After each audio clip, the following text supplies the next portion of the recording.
Hello, and welcome to Bad at Board Games. My name is Brad Lake, and I'm bad at board games, so you don't have to be. Today, I just kind of wanted to talk about something that I came across. Some people don't know about this. Shipping and Kickstarters and how they hide the price, what's shipping, what is freight, what should be in the cost of the game, what should you pay for, and the marketing that goes around it, and kind of how they manipulate us one way or the other, and like, hey, this is a good deal, or hey, this isn't. It's also one of the reasons why I try to look at Kickstarters when I'm talking to you about them.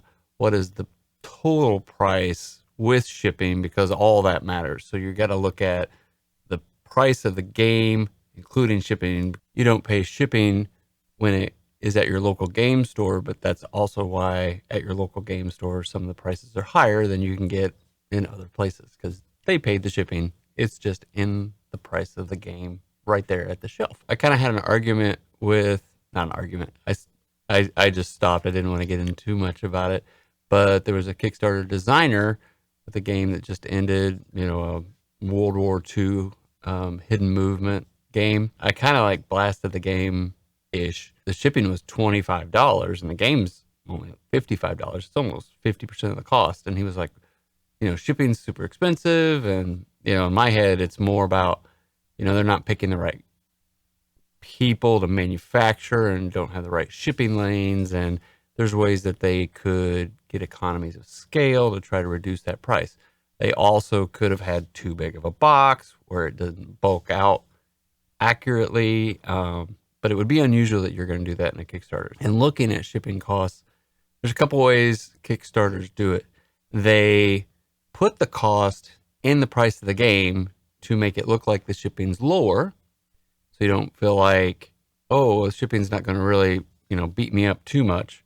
So that's one way they're going to do it. So they may take their $50 game, make it a $60 game, and then reduce $10 on the price of the shipping. The reality of how shipping should work, there should be, ocean freight from wherever they've made it to the warehouse in your country. That should be included in the cost. But sometimes they don't do that. Sometimes they'll do that plus some of the cost to get it from the warehouse to you. Other companies, they'll even double dip a bit. They will charge you for that landed cost to your country. When they charge you shipping, they add a little bit more on top of the shipping cost. So they get a little bit of extra in that, a little bit of wiggle room, and then the shipping to wherever you are. And then the other side of it could be where, and this may be where the small argument I got into last Kickstarter I reviewed, they may not put any of the shipping costs into the game. And so the game price looks okay. You're not seeing the shipping, or you just kind of gloss over the shipping, and the shipping is like half the game. I think Simon kind of got into that when they did everybody got so upset with Marvel Zombies. They may have just been like, well, we're not going to put the price of shipping in the game. We're just going to, have this higher shipping cost. And then when some of those shipping costs came, everybody was like really upset about it. The only thing I can recommend as you're trying to evaluate Kickstarters, is it worth your time? Is it worth your money to give them a loan, which is what Kickstarters are? It's you giving the companies a loan. Is look at the holistic price and realize that shipping cost that they're telling you on the Kickstarter page is usually going to be higher than that. It's just kind of difficult. And I try to say well, 50% of the cost of the game is shipping, rationalize it and see how they're doing things. In the end, it's the total cost of the game. When I just backed Cthulhu Death May Die and I did everything and I did the big statue, shipping on that was $75 or $80. I'd have to go look, but or maybe even a little bit less, but for the price of the whole game, the percentage wise was a lot less than this other one that was like 50%. They've baked some of that cost of shipping into what I paid for the game. I don't know which way's better. I kind of would just like a lot of transparency where everybody had this equal playing field without the marketing involved, where you could sit there and say, okay, here's the price of the game, and this is how much it's going to cost us to get to your country. That's a cost. From that warehouse to wherever you are within that country, here's the cost for that as well. There's a lot of people that have to pick up boxes and move boxes and repackage boxes and all that, and all those people have to get paid. it makes it a little bit harder to ascertain, is it a good deal? Isn't it? What am I getting for my money? Should I just wait for retail? A lot of times maybe we should just wait for retail. Kickstarters are fun. It's fun to buy stuff. It's, you know, you get into the hype and it's like, is that interesting? Oh, it is. I want that when it comes out.